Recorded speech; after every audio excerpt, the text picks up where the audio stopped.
না, বেসিক্যালি দেখুন, ছোটোখাটো ভুল বোঝাবুঝি হয় একটা মিটিংয়ে, বাট আমরা মোহনবাগানের পরিবার এবং সব জায়গায় মানে সব কিছুই ঠিক মতনই হয়েছে।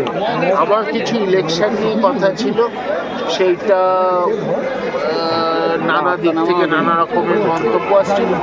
তো মিটিংয়ের সভাপতি কুণাল ঘোষ বলেন যে নেক্সট ইসি মিটিং করবে তাড়াতাড়ি, এবং সচিব বলেন উনি কোনো ব্যক্তিগত কারণে বিজিবিএস এসব দিয়ে ব্যস্ত আছেন। তো 15 ফেব্রুয়ারির মধ্যে ইসি মিটিং করবে, এবং সেখানে কথা হয়েছে যদি প্রতিনিধি দল হিসেবে বা যাদের যাদের বক্তব্য আছে ইলেকশন নিয়ে এমন কাউকে আমার নামও বলা হয়েছে, তো সেটা দেখা যাবে। কিন্তু আদারওয়াইজ মোহনবাগান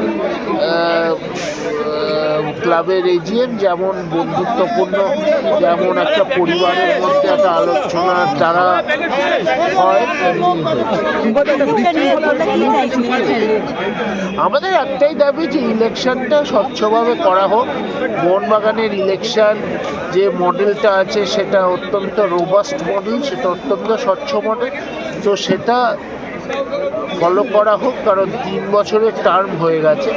এখানে আমার অনুরোধ যে এই কমিটি যেভাবে 2021 সালে খুব দ্রুততার সঙ্গে নিজেদের ইলেকশনটা সম্পন্ন করে, সেই দ্রুততাই দেখিয়ে এবছরে ইলেকশনটা তারা সম্পন্ন করবে। টুম্পাদা, ইলেকশন হলে আপনি কি দাঁড়াচ্ছেন?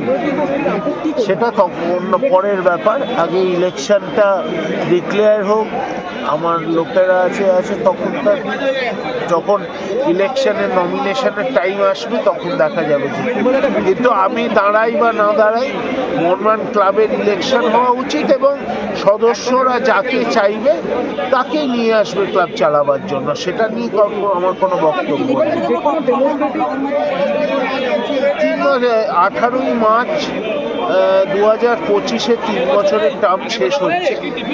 তো মোহনবাগান ক্লাবের ইলেকশন জেনারেলি একটু আধটু দেরি হয়, তো আমি আশা করবো এর মধ্যে কমিটি তার কাজ শুরু করবে। দেখুন, যে কোনো একটা বাড়িতে 10টা ভাই থাকলে সেখানেও কোনো ছোটোখাটো কথা তর্কাতর্কি হতে পারে, যেটা একটা মোহনবাগানের পরিবার, এসব ছোটোখাটো ঘটনা হয়েই থাকে। এটা নিয়ে কোনো মানে ভাবনারও কিছু নেই, এটা নিয়ে আলোচনারও কিছু নেই। আমি প্রতিবাদ কিছু করিনি, আমি তো পরে বলেছি যে এটা মোহনবাগান পরিবার আমরা, এবং আমরা পরিবারে সবাই এক। ছোটোখাটো পয়েন্ট থাকতেই পারে, আর সেটা আবার আমি বলছি, পরিবারের কোনো ঝামেলা পরিবারের মধ্যে আলোচনা করেই মেটানো উচিত। সেটা তো মিটবে যখন সেখানে একটা বাক্য বিতর্ক হতেই পারে, কিন্তু সেটা বাইরে যাতে না যায়।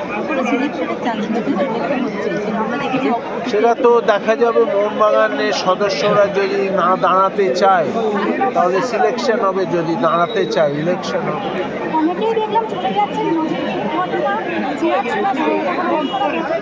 চেয়ার ছেঁড়াছুড়ি একবারও হয়নি, এইসব আননেসেসারি কথা বলবেন না।